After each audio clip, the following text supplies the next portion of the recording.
restrictions on women in combat have been lifted as long as they qualify, positions including special operations forces like Navy SEALs.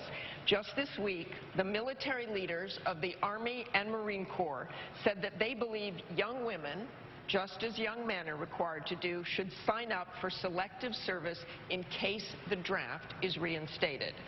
Many of you have young daughters. Senator Rubio, should young women be required to sign up for selective service in case of a national emergency? Well, first let me say there are already women today serving in roles that are like combat, that in fact whose lives are in very serious danger, and so I have no problem whatsoever with people of either gender serving in combat, so long as the minimum requirements necessary to do the job are not compromised.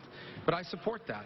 And obviously, if now that that is the case, I do believe that selective service should be opened up for both men and women in case a draft is ever instituted. I think the more fundamental challenge we're now facing is what's happening to the U.S. military.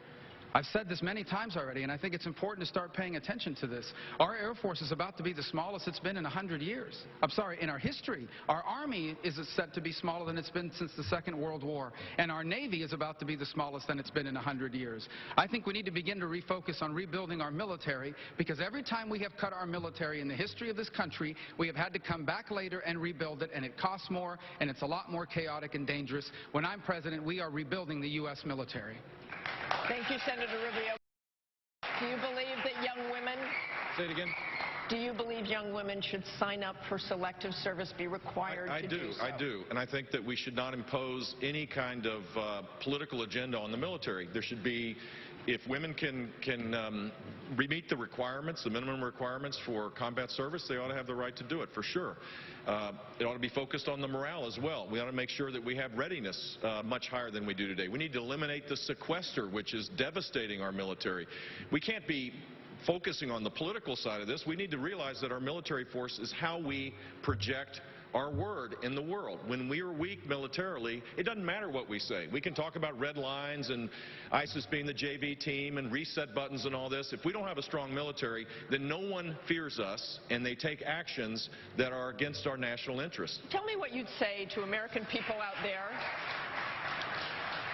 who are sitting at home, who have daughters, who might worry about those answers and might worry that the draft is reinstituted. Well, the draft's not going to be reinstituted, but why, if women are accessing... Should you just do away with it? No, I didn't say that. You asked the question not about the draft, you asked about registering.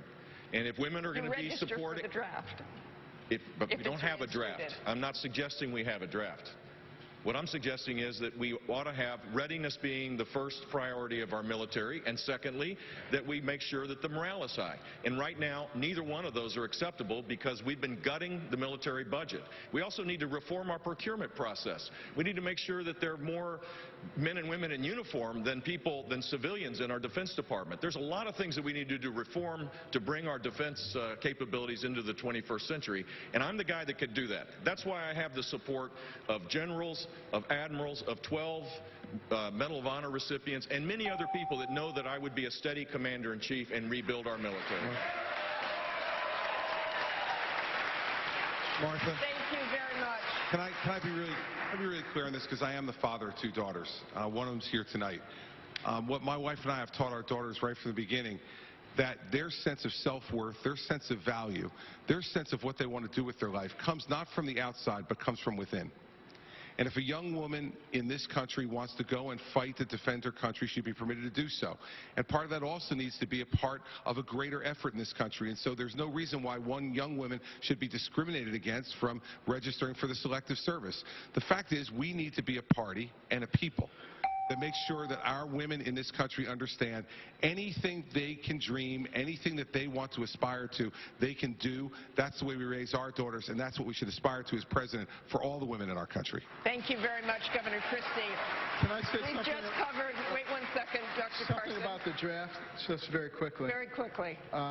You know, 14% decrease in the number of people applying for voluntary military service, and I think part of it is because of the way that we treat our veterans. You know, we wouldn't be a free country if it wasn't for them. And we have 22 veterans per day committing suicide. So I think what we should do is have an external support system for people once they volunteer, and it should follow them throughout their career. They should follow them for 3 years or 5 years afterwards. A year before they get out, it should be working on integrating them back into society so that they quit on Friday and they start their new job. They should have health empowerment accounts that are subsidized so they can go to any medical facility and be taken care of. They can go to a VA if they want to. But if we start taking care of our veterans the right way, we won't have to ever worry about a draft again.